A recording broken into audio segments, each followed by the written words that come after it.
November 6, 1860. Somewhere in Virginia's central tobacco country, a plantation owner celebrated Abraham Lincoln's election victory with his favorite Cuban cigars, hand-rolled by the one man in his household he trusted above all others. By dawn, he was dead, his lips stained dark, his fingers clutching at a throat that had swollen shut. The local physician recorded it as apoplexy brought on by excessive celebration. The county records were sealed within a week. What the doctor's private journal revealed 70 years later would point to something far more deliberate, far more calculated, and far more terrifying than anyone in that community could have imagined.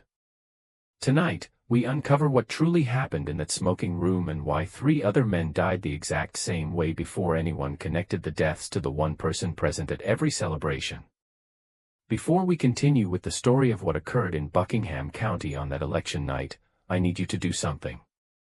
If you're listening from Virginia, North Carolina, Kentucky, or anywhere in tobacco country, leave a comment telling us what state you're from. This story touches every corner of the South. And I want to know how close you are to where this happened. And if you haven't subscribed yet, hit that button now because stories like this one, buried for over a century, are exactly what we uncover on this channel. The truth about that November night didn't emerge all at once. It came in fragments, whispered confessions, burned letters discovered decades later, and one leather-bound journal that should have been destroyed but wasn't. Buckingham County, Virginia, in the autumn of 1860 was a patchwork of rolling hills blanketed in tobacco plants, their broad leaves turning gold as harvest season neared its end. The county sat in the heart of Virginia's tobacco belt, where fortunes were built on enslaved labor, and the quality of a man's crop determined his standing. The soil here was rich, dark, and fertile. The air perpetually carried the sweet, earthy scent of curing tobacco from the barns dotting the landscape. The Havard plantation sprawled across 12,200 acres of prime farmland, bisected by the Willis River and bordered by dense forests of oak and pine. The main house stood on a gentle rise, a 3-story Georgian manor with white columns and black shutters, surrounded by magnolia and flowering dogwoods. Behind it stretched the quarters where nearly 90 enslaved people lived, a small village unto itself with its own rhythms, its own whispered conversations, its own carefully guarded secrets. Colonel Marcus Havard owned this domain with an iron fist wrapped in velvet gloves. At 53, he cut an imposing figure, tall and broad-shouldered, with silver threading through his dark hair and sharp blue eyes that missed nothing. He'd earned his military title during the Mexican War, where he'd served with distinction and developed a taste for the finer things military pay could never afford. His marriage to Catherine Pembroke, daughter of a Richmond tobacco merchant, had secured both his fortune and his social standing. The colonel prided himself on being a progressive plantation owner. He didn't use the whip as freely as his neighbors. He allowed garden plots and the occasional Sunday to his enslaved workers. He even permitted some to learn trades beyond field work, though reading and writing remained strictly forbidden. These small mercies, he believed, made him enlightened. They made him beloved among certain circles in Richmond who considered themselves forward-thinking while still defending the institution that made their lifestyle possible. But there were things the colonel could not abide: insolence, laziness, theft, and above all, any suggestion that the people he owned might imagine themselves his equals. For these transgressions, punishment came swiftly and publicly. The overseer, a rail-thin man named Silas Portwood, carried out these punishments with mechanical efficiency, his face betraying no emotion as he administered the lash or fitted the iron collar. In the hierarchy of the Havard plantation, one man occupied a unique position. His name was Benjamin, though everyone called him Benj, and he had been born on the property 34 years earlier. His mother, Celia, had worked in the main house until her death from fever when Benj was 12. The colonel, recognizing the boy's quick mind and steady hands, had trained him in the art of tobacco preparation, a skill that required years to master and was worth its weight in gold. Benj had light brown skin, thoughtful dark eyes, and a quiet demeanor that made him easy to overlook. He was average height, slim but strong from years of labor, with long fingers stained permanently brown from handling tobacco leaves. He rarely smiled, but he never scowled either. He moved through the plantation like water, finding the path of least resistance, drawing no attention to himself, always watching, always listening. The colonel trusted Benj in a way he trusted few others, white or black. Benj had access to the colonel's private office, his study, even his bedroom when delivering the special cigars the colonel favored. Benj knew which tobacco leaves to select for rolling, how to age them properly, how to add just the right touch of rum or brandy for flavor. He knew the colonel's preferences better than the colonel's own wife did. What the colonel didn't know was that Benj could read. His mother had taught him in secret, using a battered Bible and newspapers she'd stolen from the trash. She'd made him swear never to reveal this skill, had impressed upon him that knowledge was the most dangerous thing a slave could possess. When she died, Benj had continued his education in stolen moments, reading whatever he could find, teaching himself about the world beyond the plantation's boundaries. He'd read about the debates in Congress. He'd studied maps showing free states and slave states. He'd learned about poison from a medical text he'd found in the colonel's library, memorizing the symptoms of various toxic substances before carefully returning the book to its shelf. He knew about belladonna and arsenic, about hemlock and foxglove, about all the things that grew in Virginia's woods and gardens that could kill a man if prepared correctly. And he knew about tobacco, not just how to cure it and roll it, but about the chemicals it contained, about nicotine's properties as both stimulant and poison, about dosage and concentration, and the fine line between pleasure and death. The autumn of 1860 brought unprecedented tension to Buckingham County. The presidential election loomed, and the very air seemed charged with anxiety. In Richmond, politicians thundered about states' rights and Northern aggression. In plantation dining rooms, men debated whether Virginia would follow South Carolina into secession if Lincoln won. In the quarters, enslaved people whispered about what might happen if the Republicans took power, though few dared hope for actual freedom. Colonel Havard was a Southern Democrat, a supporter of John Breckinridge, and a fierce defender of slavery as both economic necessity and biblical mandate. But he was also a pragmatist. He diversified his investments, maintaining business connections in the North, hedging his bets against political upheaval. Some neighbors considered this nearly treasonous. The colonel considered it good business.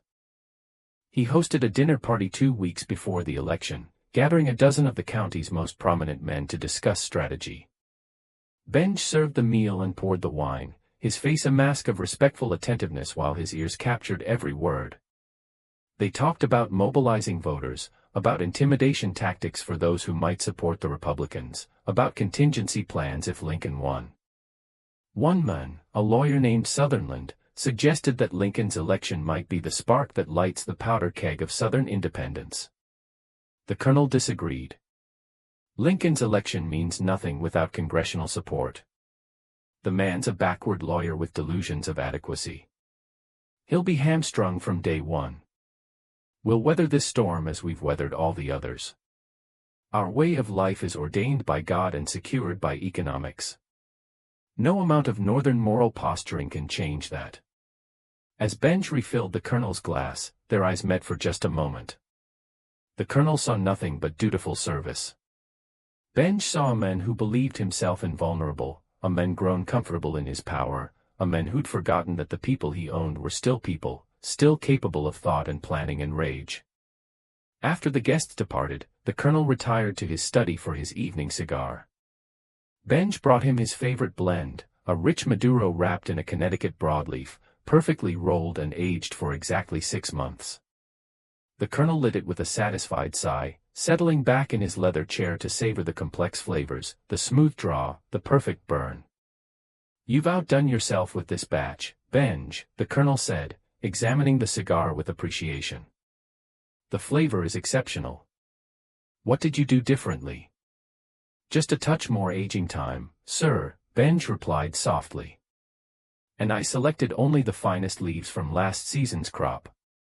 The ones that cured in the north barn, where the temperature stayed most consistent. Well, whatever you did, keep doing it. These are the finest cigars I've ever smoked." And I've smoked Cuban tobacco that cost more than you're worth. Benj nodded, his expression unchanging. Thank you, sir. I'll prepare another batch for next month. The colonel didn't notice that Benj's hands never trembled, that his voice never wavered, that he showed no reaction at all to being valued less than rolled tobacco. Benj had learned long ago to bury his feelings so deep that even he sometimes forgot they were there. But they were there, waiting, patient as the tobacco curing in the barns. Election day arrived under gray November skies, the air sharp with the promise of winter. Polls in Buckingham County opened at dawn, though voting was restricted to white male property owners, a fraction of the population. The colonel rode into town early, dressed in his finest suit, eager to cast his ballot and then retire to the courthouse to await results with other men of standing. The news came by telegraph before midnight. Abraham Lincoln had won.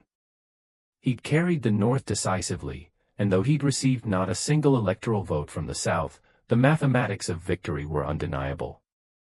In Buckingham County, the courthouse erupted in angry shouting. Men who'd been drinking since the polls closed now drank harder, their voices rising in fury and disbelief. The colonel returned to the plantation around 2 in the morning, his carriage rattling up the dark drive at dangerous speed. He stormed into the house, shouting for his wife, for whiskey, for Benj to bring his cigars.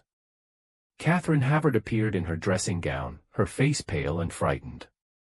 The house slaves emerged from their rooms, roused by their master's bellowing. "It's done," the colonel announced, his face flushed with alcohol and rage. "That rail-splitting bastard has won, but I'll be damned if it changes anything on my land. Do you hear me? Nothing changes here." He stalked into his study and slammed the door. Through the heavy wood, the household could hear him pacing, cursing, throwing things. Catherine retreated to her room. The other servants exchanged glances and disappeared back to their quarters, grateful not to be the target of the colonel's wrath. Only Benj remained, standing in the hallway outside the study, waiting. He knew the colonel would summon him. The man always smoked when agitated, and tonight he would smoke more than usual. Benj had prepared for this. For months, he'd been preparing. Ever since he'd decided that he could no longer live as property, that he would rather die trying to be free than spend another decade serving a man who considered him less than human. The preparation had been meticulous. Benj had access to the tobacco stores, to the curing barns, to every step of the cigar-making process. He'd studied the medical text carefully, learning exactly how much concentrated nicotine extract could be absorbed through the mucous membranes of the mouth and throat before it became lethal. Too little, and the colonel would merely become ill, too much, and death would come so quickly that suspicion would be inevitable. The key was patience. Gradual exposure building up over time so that symptoms could be attributed to natural causes or stress. Benj had been lacing the colonel's cigars for 3 months using extract rendered down from tobacco stems and the lowest quality leaves, the parts normally discarded. He'd mixed it with the rum used for flavoring, applied it to the wrapper leaves, incorporated it into the binding. The doses had been small at first, barely perceptible. The colonel had experienced occasional nausea, some dizziness, but nothing alarming, nothing that couldn't be blamed on rich food or too much wine. Benj had watched carefully, adjusting the dosage, learning how the colonel's body responded, finding the threshold. Tonight would be different. Tonight, with the colonel already compromised by alcohol and rage, with his heart racing and his blood pressure elevated, Benj would give him the special cigars he'd prepared for this occasion. The ones with 5 times the normal concentration, the ones that would finish what 3 months of careful poisoning had begun. The study door opened. The colonel stood framed in lamplight, his cravat loosened, his eyes wild. "Benj, where the hell are you? Bring me my cigars. The whole box. And brandy, the good French brandy." "Yes, sir," Benj replied, his voice steady. "Right away, sir." He walked to the colonel's private closet where the best cigars were kept in a humidor, a beautiful wooden box with Spanish cedar lining that maintained the perfect environment. Benj had prepared 2 boxes of cigars that looked identical to the Colonel's usual favorites. One box contained cigars with his standard preparation. The other contained the cigars that would kill the Colonel before dawn. Benj selected the lethal box and carried it to the study along with a crystal decanter of brandy and a glass. The Colonel had collapsed into his leather chair, his face in his hands. When he looked up, Benj saw something he'd rarely witnessed, genuine fear behind the anger. "Do you understand what this means, Benj?" the Colonel asked, his voice low. "That man Lincoln wants to destroy everything we've built here. He wants to tear down the entire social order, the very foundation of civilization." "It must be very troubling, sir," Benj said, setting down the box and pouring brandy. "Troubling? It's catastrophic. There will be war, mark my words. And when it comes, every man in Virginia will have to choose a side." The Colonel took the brandy glass and drank deeply. "But not tonight. Tonight I'm going to smoke and drink and try to forget for a few hours what's coming." He opened the cigar box and selected one, examining it with blurry appreciation. "At least I still have these.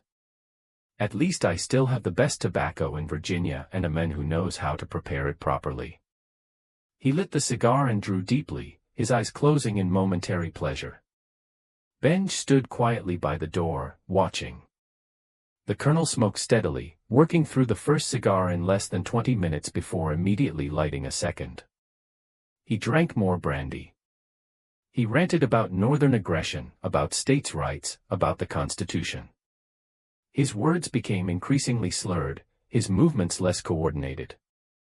"You're a good Negro, Benj," the Colonel said at one point, his eyes struggling to focus. "I've always treated you fairly, haven't I? Given you important work, trusted you with responsibilities. You're grateful for that, aren't you?" "Yes, sir," Benj replied. Inside his chest, his heart hammered, but his face remained impassive. "Very grateful, sir." The Colonel finished the second cigar and reached for a third. His hand trembled slightly as he brought it to his lips. Feeling oddly warm, he muttered, "Must be the brandy." But he lit the cigar anyway, drawing the poisoned smoke deep into his lungs, letting it coat his mouth and throat with concentrated nicotine that his body could no longer process. By the fourth cigar, the Colonel's skin had taken on a grayish pallor. Sweat beaded on his forehead despite the cool night air. His breathing had become labored, each inhalation requiring visible effort. He tried to stand but fell back into the chair, his legs refusing to support him. "Don't feel well," he gasped. "Something's wrong. Benj, get the doctor." "Right away, sir," Benj said, but he didn't move. He stood there watching the Colonel's pupils dilate, watching his hands clutch at his chest, watching the men who'd owned him struggle for breath. The Colonel's eyes widened with sudden understanding. He looked at Benj, looked at him, and in that moment seemed to see past the mask of duty and servitude to the intelligence and rage beneath. "You," he whispered. "You did this." Benj said nothing. He simply stood there, his face expressionless as the Colonel's breathing became increasingly shallow and rapid. Nicotine poisoning, Benj knew from his reading, caused the heart to race while simultaneously paralyzing the muscles needed for breathing. The victim remained conscious almost until the end, aware of what was happening but unable to stop it. The Colonel tried to call out, but his throat had swollen, his voice reduced to a strangled wheeze. He reached toward Benj with one shaking hand, whether in appeal or accusation, Benj couldn't tell and didn't care. He watched as the Colonel's hand fell back to the armrest, as his eyes glazed over, as his chest stilled. The study clock chimed 4 times. Outside, the first birds began their pre-dawn songs. Inside, the Colonel slumped in his chair, his lips stained dark from tobacco, for cigars burned down to nubs in the ashtray beside him, an empty brandy decanter on the desk. Benj finally moved. He walked to the Colonel and checked for a pulse, finding none. He collected the cigar box with the poisoned cigars and replaced it with the identical box containing normal ones. He arranged the scene carefully, making sure everything looked like a man who'd smoked and drunk himself into an early grave, overcome by rage and anxiety on the worst night of his political life. Then he walked out of the study, closing the door quietly behind him. He returned to his small room in the servants' quarters attached to the main house, lay down on his narrow bed, and stared at the ceiling until the sun rose. He felt nothing, no triumph, no guilt, no fear, just a vast emptiness where emotion should have been, and the certain knowledge that this was only the beginning. The household discovered the colonel's body at 7 that morning when Catherine sent a maid to wake him for breakfast. The girl's screams brought the entire house running. Catherine took one look at her husband's gray face and collapsed in hysterics. The overseer, Portwood, sent a rider to fetch Dr. Nathaniel Grimby from town while trying to maintain order among the increasingly agitated household.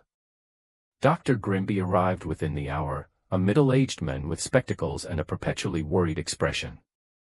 He examined the colonel's body thoroughly, noting the discoloration, the position, the evidence of heavy smoking and drinking.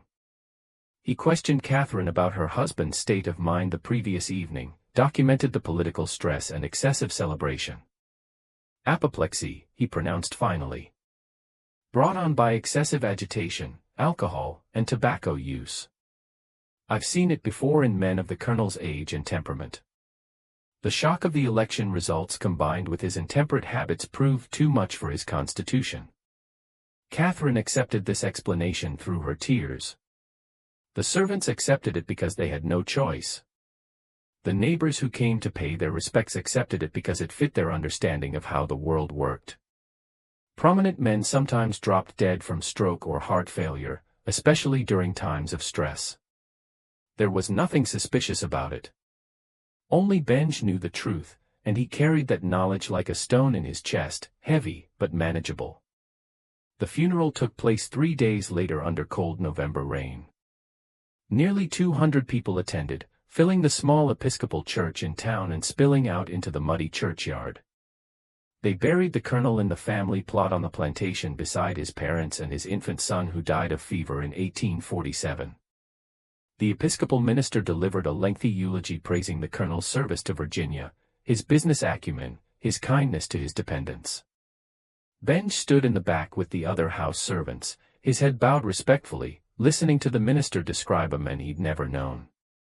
The colonel the minister eulogized bore little resemblance to the men who'd told Benj he was worth less than a cigar, who'd watched without expression as Portwood whipped field hands for minor infractions, who'd sold a woman's children to settle a gambling debt. After the funeral, Catherine retreated to her room and didn't emerge for a week. The plantation fell into an uneasy limbo. Portwood continued running the agricultural operations, but questions of ownership and long-term management remained unresolved. The colonel had died without a will, and his nearest male relative was a nephew in Charleston who showed no interest in managing a Virginia tobacco plantation. The weeks following the funeral brought a strange, suspended atmosphere to the Havard plantation. Work continued in the fields and barns, but without the colonel's driving presence, everything moved more slowly. Catherine remained closeted in her rooms, seeing no one but her personal maid. Portwood grew increasingly harsh, as if trying to compensate for the absence of authority with excessive discipline. Benj continued his work, preparing tobacco, rolling cigars, moving through the house like a ghost. No one questioned him. No one suspected him. He was just property, as invisible as furniture, as unremarkable as the walls. But change was coming to Virginia. Change that would sweep away the old certainties and replace them with chaos. Lincoln's inauguration in March brought South Carolina's secession, followed rapidly by Mississippi, Florida, Alabama, Georgia, Louisiana, and Texas. The Confederacy formed. Fort Sumter fell. Virginia debated and agonized and finally, in April, voted to secede. By May, Catherine had made her decision. She would sell the plantation and return to Richmond to her father's house, where she'd be safe from whatever war was coming. The nephew from Charleston agreed to handle the sale. Portwood would stay on to manage the property until a buyer could be found. The enslaved population of the plantation heard these plans through the whisper network that conveyed information faster than any telegraph. They knew their futures hung in the balance. Would they be sold together or separately? Would the new owner be cruel or merely indifferent? Would the coming war bring freedom or just new forms of oppression? Benj listened to these whispered conversations but participated in none of them. He had his own plans now, plans that had been crystallizing since the colonel's death. He would run north to Union lines, to freedom. But he wouldn't run empty-handed. In the colonel's study, which Catherine had kept locked since her husband's death, there were documents, deeds, contracts, account books, correspondence. Evidence of business dealings, debts owed and owing, investments both legitimate and questionable. Benj had seen these papers during his years of service. He'd read them when the colonel wasn't looking, memorizing names and numbers. He knew which of the colonel's business associates in Richmond had Confederate sympathies. He knew which ones maintained Northern connections.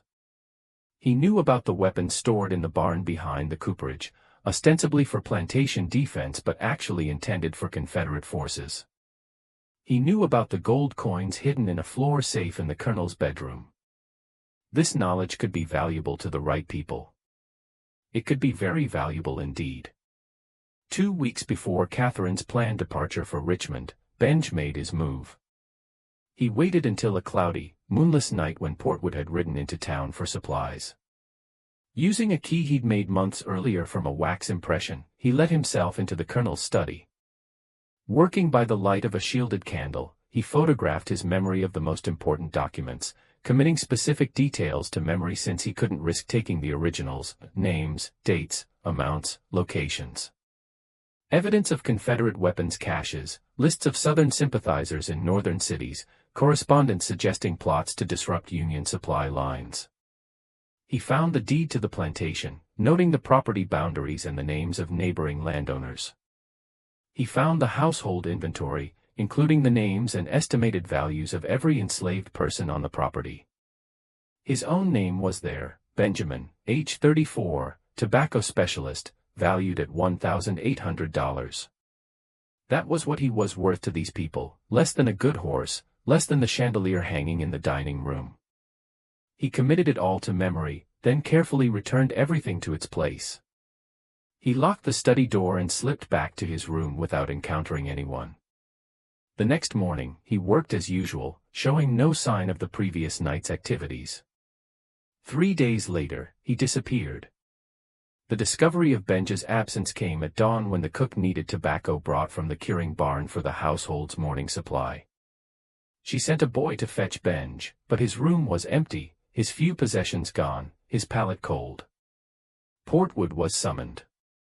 A search of the plantation revealed nothing. Benj had vanished like smoke. Portwood was beside himself with fury. Catherine, when informed, seemed more bewildered than angry. But why would he run, she asked. We always treated him well. He had important work, responsibilities. Why would he throw all that away? The answer, of course, was that Benj had never had anything to throw away. He'd only had a slightly more comfortable form of bondage, and he'd chosen possible freedom over certain slavery. But Catherine, like her husband before her, couldn't understand that the people she owned might have desires and dreams beyond serving her comfort. Portwood organized a search party, hiring professional slave catchers from Richmond, men with dogs and guns and no mercy. They searched the woods surrounding the plantation, questioned enslaved people on neighboring properties, followed the roads north toward Washington. They found nothing. Benj had disappeared as completely as if the earth had swallowed him. What they didn't know was that Benj had never intended to run north on the roads, where patrols and checkpoints made passage nearly impossible for a black man without papers. He'd gone west instead, into the mountains, following paths known only to runaways and the few white abolitionists who aided them. He'd connected with the Underground Railroad in the foothills of the Blue Ridge, been passed from safe house to safe house, eventually making his way to Pennsylvania and then to Massachusetts. By July, he was in Boston, free but penniless, working as a laborer in a warehouse while trying to figure out how to use the information he carried. By August, he'd made contact with certain individuals who understood the value of intelligence from behind Confederate lines. By September, he was sharing what he knew with people who could act on it. But that wasn't the end of the story. In fact, it was barely the beginning. Because back in Virginia, something strange was happening on the Havard plantation. 3 months after Benja's disappearance, Silas Portwood died. Like the colonel before him, he died in his office, slumped over his desk, surrounded by evidence of heavy smoking. The local doctor, still Dr. Grimby, pronounced it apoplexy, just as he had with the colonel. The plantation's enslaved population whispered about curses and divine justice, but they kept their voices low and their theories private. Catherine, now thoroughly unnerved, accelerated her plans to leave. The plantation was sold at a loss to a speculator from Richmond, who planned to run it with hired overseers while he focused on more profitable wartime business. The new owner lasted 6 months.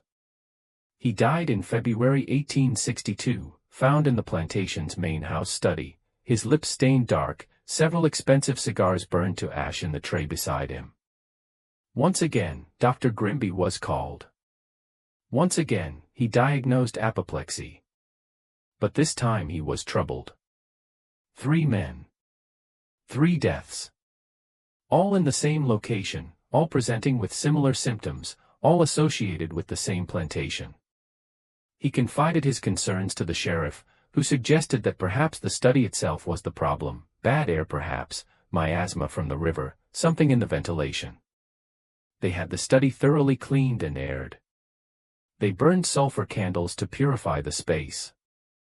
They brought in a builder to check the walls and floors for rot or mold.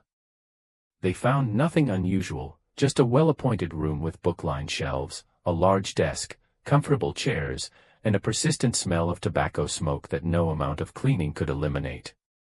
The property changed hands twice more during the war, each time at a lower price. Neither owner lived there long. One sold quickly, citing business opportunities elsewhere. The other died, though this time in his own home in Richmond rather than on the plantation itself. The doctor who attended the death noted symptoms consistent with chronic nicotine poisoning but couldn't determine the source. By 1863, the Havard plantation had acquired a reputation. People in Buckingham County spoke of it as cursed, as a place where death lingered in the very walls. The enslaved population had been sold off and scattered to other properties. The fields went unplanted. The house stood empty, its windows dark, its doors locked. Dr. Grimby, troubled by the pattern of deaths, began keeping detailed notes in his private journal. He documented each case, noting similarities and differences, searching for a pattern that made medical sense. He never found one, at least not one he could prove. But he had his suspicions. In an entry dated March 15, 1863, he wrote, "I am increasingly convinced that the deaths at the Havard property are not natural, though I cannot determine the mechanism. All victims were smokers of expensive cigars. All died with similar presentations, rapid heartbeat, difficulty breathing, gray pallor, dilated pupils. The symptoms are consistent with nicotine poisoning, but at concentrations that should not be possible from ordinary tobacco use. Could the cigars themselves have been deliberately tainted? But by whom, and when?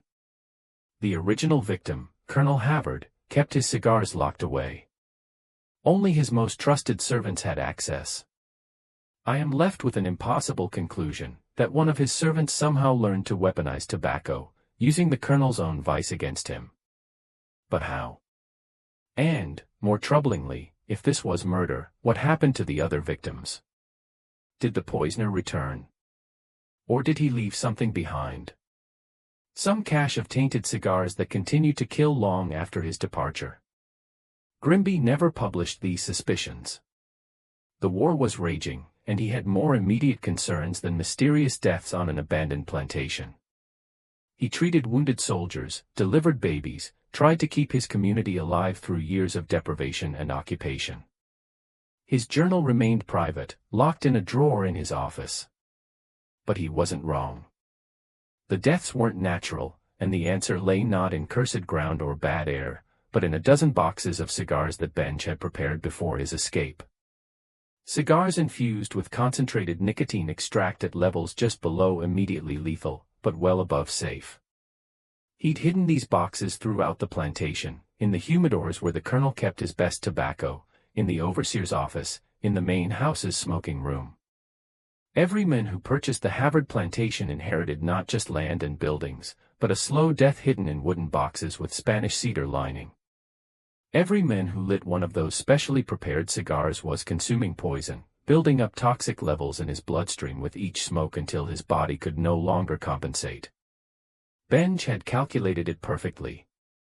The deaths would be spaced far enough apart to seem like coincidence. The symptoms would match known natural causes. And by the time anyone suspected murder, he would be long gone, impossible to find, impossible to prosecute. It was revenge, not just for himself, but for every person the colonel had owned, every person he'd whipped, every family the system had torn apart. It was justice administered through chemistry and patience, delivered through the very symbol of the plantation owner's wealth and status. By 1864, the Havard plantation had passed to the Commonwealth of Virginia as payment for unpaid taxes. The state attempted to sell it twice but found no buyers. The property sat vacant through the final years of the war and into Reconstruction, its fields reverting to wild growth, its buildings slowly deteriorating. In 1868, a northern investor named Harold Gwynn purchased the property for a fraction of its pre-war value. Gwynn was a Union veteran from Pennsylvania who'd made his fortune selling supplies to the Army and now sought to establish himself as a Virginia landowner. He'd heard the rumors about the property but dismissed them as Southern superstition. He hired local workers to restore the main house and brought in his family from Philadelphia. Gwynn was a cigar enthusiast. He'd acquired a taste for expensive tobacco during his war service and prided himself on his collection. When he moved into the Havard mansion, he was delighted to discover several boxes of cigars in a hidden compartment in the study, apparently overlooked by previous owners or looters. The cigars appeared to be in excellent condition despite their age. The wooden boxes had protected them from moisture and pests. Gwynn, recognizing quality tobacco when he saw it, was thrilled by his find. He tested one cigar and found it exceptional, the flavor rich and complex, the construction flawless. He made a note in his diary about his good fortune in discovering such a cache. His wife, Margaret, worried about smoking cigars of unknown provenance, but Gwynn laughed off her concerns. "These are Virginia's finest tobacco, my dear. Better than anything you can buy in Philadelphia." The previous owner clearly had excellent taste. He smoked them regularly throughout that summer, working in the study as he made plans to restore the plantation to profitability. He would grow tobacco again, he decided, though he'd use free labor instead of enslaved. He'd modernize the operation, apply northern efficiency to southern agriculture. He'd prove that the plantation system had been economically inefficient all along. By September, Gwynn was frequently ill. He complained of dizziness, nausea, irregular heartbeat. The local doctor, no longer Dr. Grimby, who had died during the war, attributed these symptoms to the Virginia heat and the stress of managing a large property. He prescribed rest and moderation in all things. Gwynn ignored this advice. He continued smoking his cigars, continued pushing himself to work long hours, continued making plans for the plantation's future. By October, his symptoms had worsened dramatically. His hands trembled constantly. His skin had taken on a grayish cast. He experienced frequent episodes where his heart would race uncontrollably, leaving him gasping for breath. His wife insisted on bringing in a specialist from Richmond. Dr. Edmund Vaughters examined Gwynn thoroughly and found him suffering from what appeared to be chronic nicotine poisoning.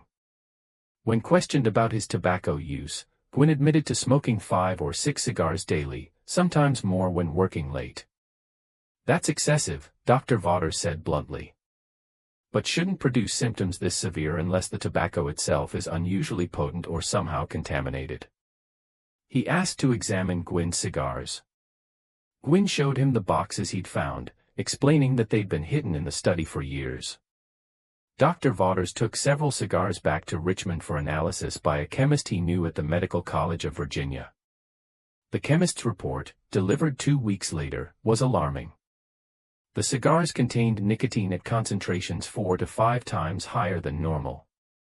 More disturbing, the distribution was uneven, suggesting deliberate adulteration rather than natural variation. Someone had infused these cigars with concentrated nicotine extract, essentially turning them into poison delivery devices. Dr. Vaughters immediately sent word to Gwynn to stop smoking the cigars and destroy them. But the message arrived too late. Gwynn had died the night before, alone in his study, a half-smoked cigar still clutched between his fingers. The local sheriff, prompted by Dr. Vaughters' report, opened an investigation.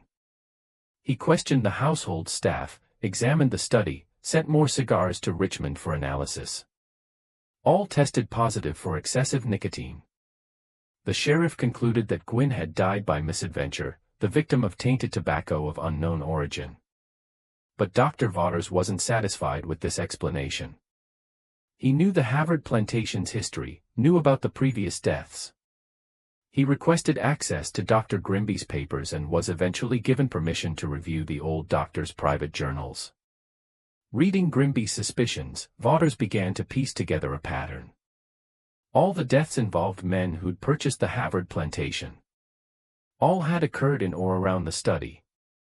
All involved heavy cigar smoking. And all had presented with symptoms consistent with nicotine poisoning. The first death, Colonel Havard himself, had occurred in November 1860, the night of Lincoln's election. The colonel had been a heavy smoker who'd had a slave named Benjamin prepare his cigars. Benjamin had disappeared shortly after the colonel's death, ostensibly running north to Union territory. What if Benjamin hadn't just been running from slavery? What if he'd been fleeing from murder? What if he'd spent months, perhaps years, carefully poisoning his owner through the very cigars the colonel prized so highly?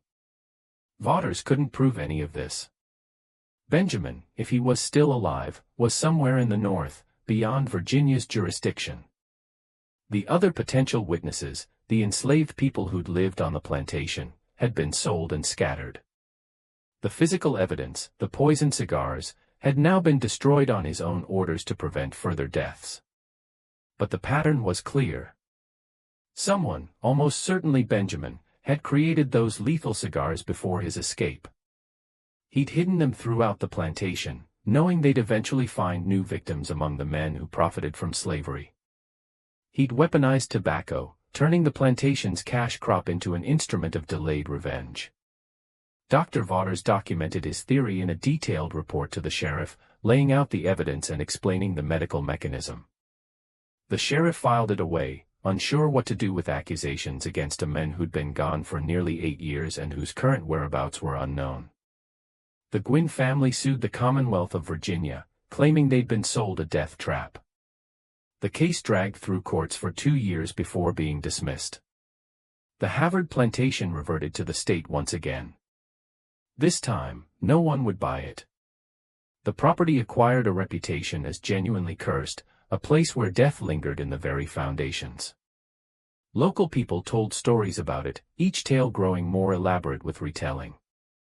They spoke of angry ghosts and land soaked in suffering, of tobacco fields that refused to grow and buildings that repelled all inhabitants. The truth, as Vaughters understood it, was both simpler and more terrifying than any ghost story. The curse wasn't supernatural. It was chemical, calculated, and entirely human. It was the revenge of a man who'd been reduced to property, who'd studied his oppressors' weaknesses and exploited them with methodical precision. In 1872, 12 years after Colonel Havard's death, a letter arrived at Dr. Edmund Vaughters' office in Richmond. It bore a Boston postmark and no return address. Inside, written in precise, educated handwriting, was a confession.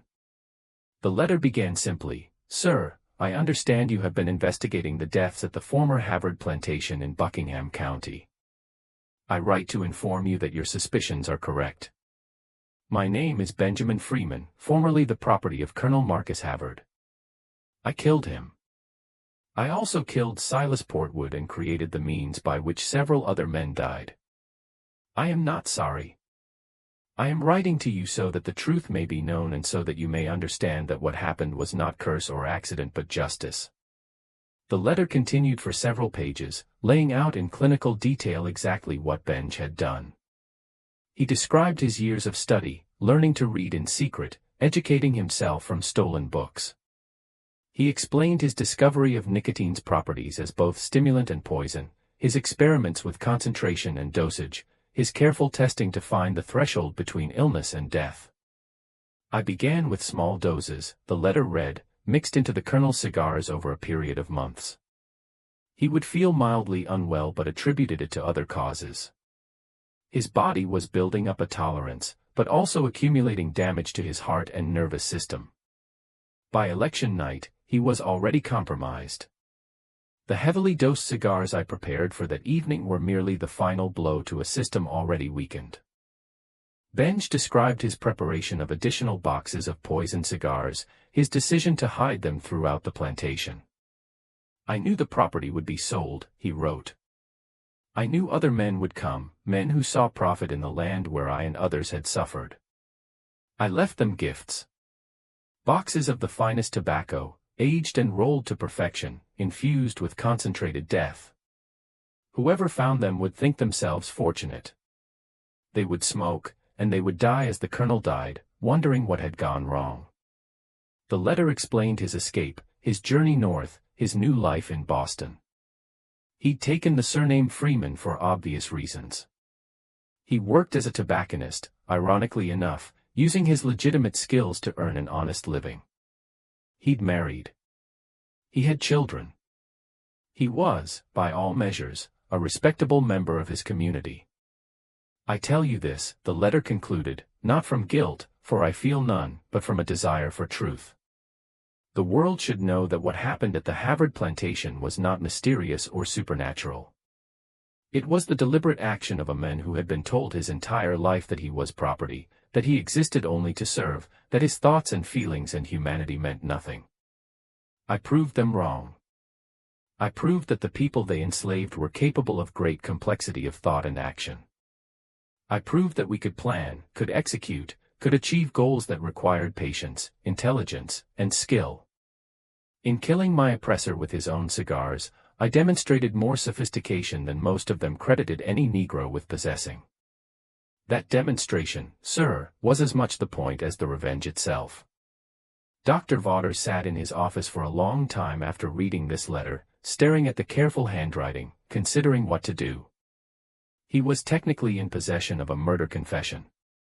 Benjamin Freeman had admitted to multiple killings and had provided enough detail to remove any doubt about his guilt. But Vaughters was also a man who'd lived through the war, who'd seen slavery firsthand, who'd treated wounds on both sides and come to his own conclusions about the institution and its defenders. He thought about Colonel Havard, who'd owned 90 human beings and considered it his God-given right. He thought about Portwood, who'd whipped men for sport. He thought about the speculators who'd purchased the plantation hoping to profit from it. Then he thought about Benjamin Freeman, who'd been born into slavery, who'd educated himself in secret, who'd endured decades of degradation and dehumanization, and who'd finally struck back using nothing but intelligence and patience. After considerable deliberation, Vaughters took the letter to his fireplace and burned it. He told no one about its contents. He made no report to authorities. Instead, he wrote his own account of the Havard plantation deaths, documenting the medical evidence of nicotine poisoning but attributing it to unknown parties, likely among the former enslaved population, identity uncertain, and whereabouts unknown. He filed this report with the sheriff's office and considered the matter closed.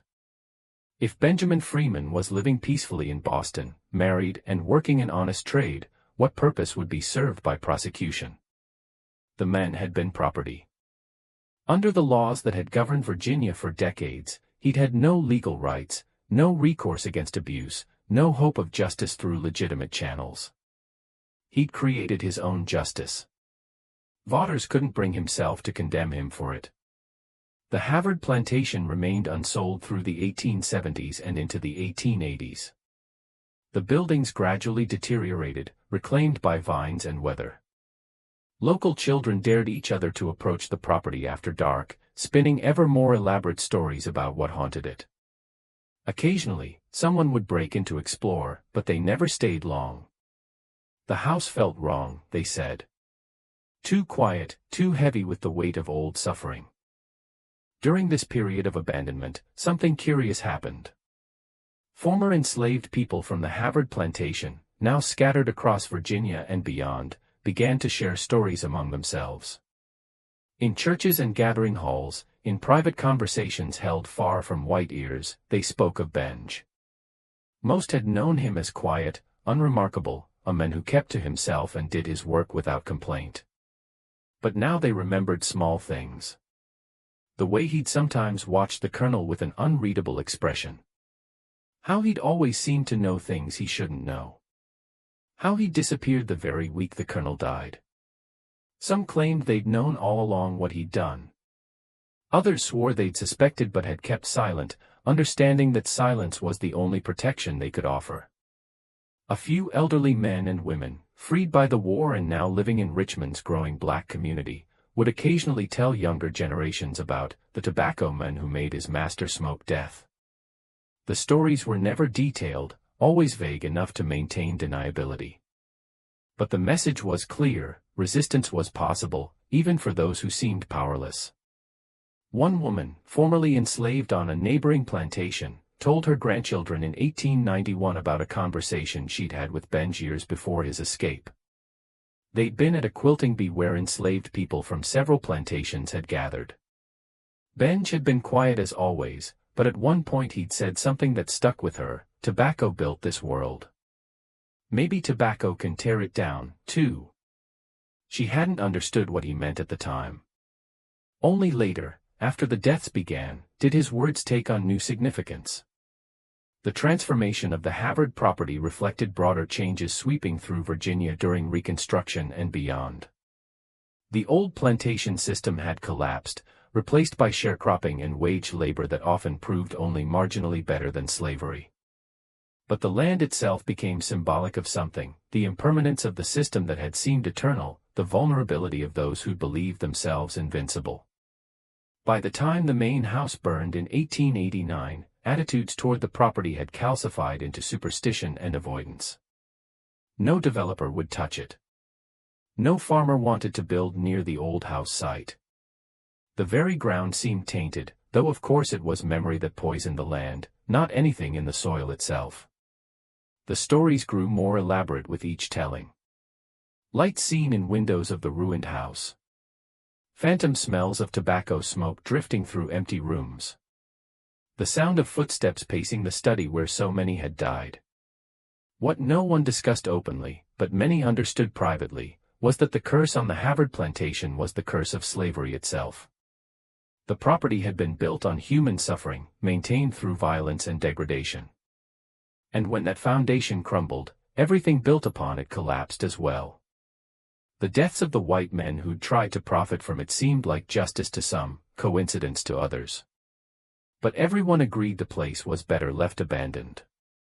In 1896, 2 years after Benjamin Freeman's death in Boston, a black newspaper in Richmond published a cryptic obituary notice that had been submitted anonymously. It read, "Benjamin Freeman, formerly of Buckingham County, died in Boston at age 68. He was a tobacconist of great skill, known for the care he took in his craft. He leaves behind a wife, 3 children, and a legacy that some will understand and others will never comprehend. May he rest in the freedom he earned." The notice generated no comment from white newspapers, but it was quietly reprinted in black publications across Virginia and as far north as Philadelphia. The land itself was eventually subdivided and sold to various farmers who planted corn and wheat instead of tobacco. None of the new owners built on the original house site. They all chose different locations, as far from the old center of the plantation as possible. The original boundaries were forgotten. The memory of what had happened there faded into local legend, another ghost story among many. Dr. Edmund Vaughters died in 1895, taking his knowledge of Benjamin Freeman's confession to his grave. His papers were donated to the Medical College of Virginia, where they sat unexamined in archives for decades. Dr. Grimby's journals ended up in the possession of a local historical society, catalogued but unread. It wasn't until the 1930s that a researcher examining pre-Civil War medical records stumbled across both sets of documents and recognized their connection. By then, everyone involved was long dead. Benjamin Freeman, if he'd survived to old age, would have been over 100 years old. The researcher published a brief article in a regional history journal speculating about the strange pattern of deaths at the Havard plantation but offering no definitive conclusions. The truth remained hidden in plain sight, buried in old journals and archived letters, waiting for someone to piece it together. That finally happened in 1958 when a graduate student at the University of Virginia, researching plantation life in Buckingham County for a dissertation, found Vatter's unpublished account among his papers. The account mentioned a letter from someone named Benjamin Freeman but didn't include the letter itself, which Vatter's had destroyed. Intrigued, the student cross-referenced the name with Boston city directories from the 1870s and 1880s. She found a Benjamin Freeman listed as a tobacconist on Beacon Street, married to a woman named Harriet with 3 children. The business had operated successfully for over 20 years before Freeman's death in 1894 at the age of 68. Further research uncovered a brief obituary in a Boston newspaper describing Freeman as a respected member of the community, a deacon at his church, a skilled craftsman known for the quality of his tobacco products. The obituary made no mention of his birth in slavery or his origins in Virginia. He'd created a new life, a new identity, and kept his secrets until death.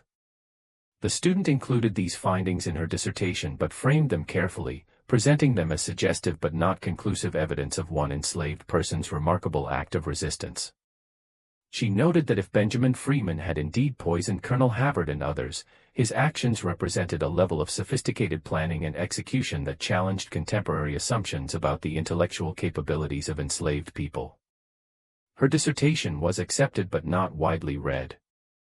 The full story of what happened at the Havard plantation remained obscure, known only to a handful of academics and local historians.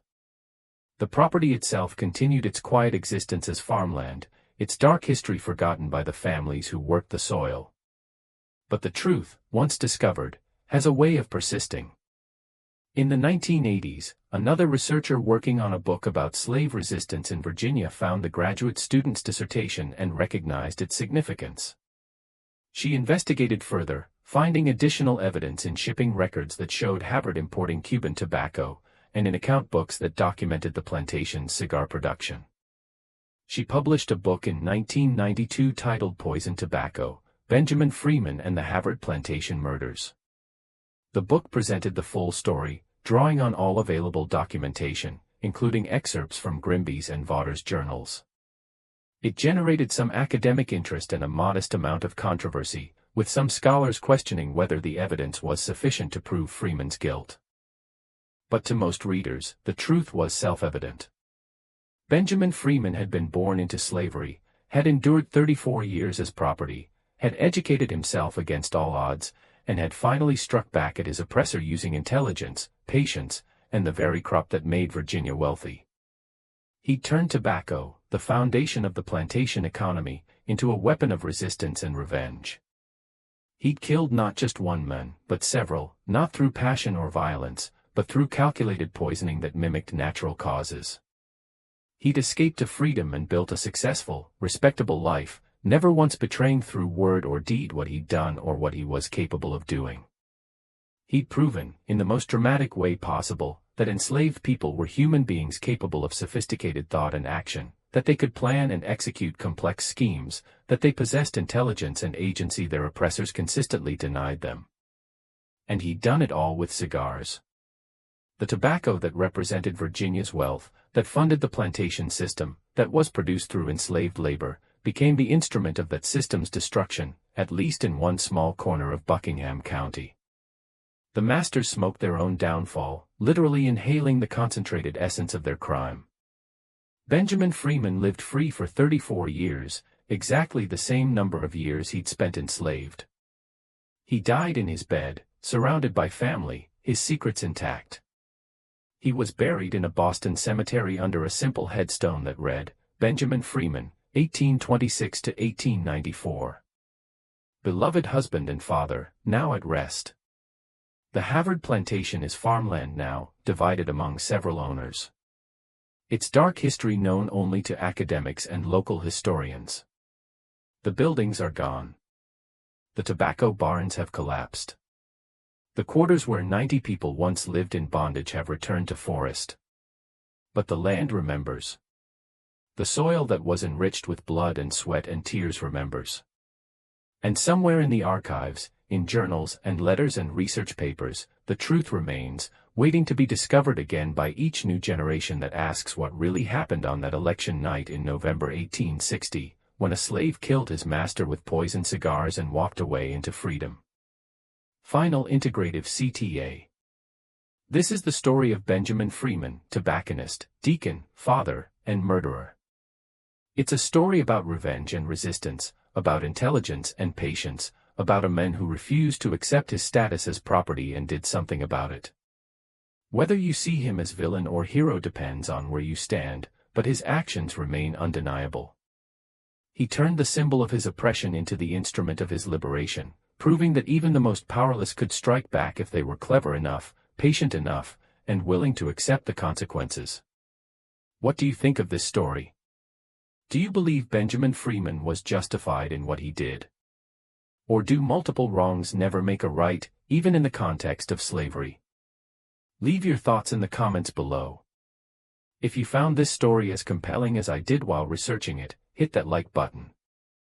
Share it with friends who appreciate dark historical mysteries, and subscribe to Roots of Fear to make sure you never miss another untold story from America's troubled past. There are more secrets buried in the archives. More forgotten truths waiting to be uncovered. Join me next time as we dig deeper into the shadows of history. Until then, remember, the past is never really dead. It's not even past.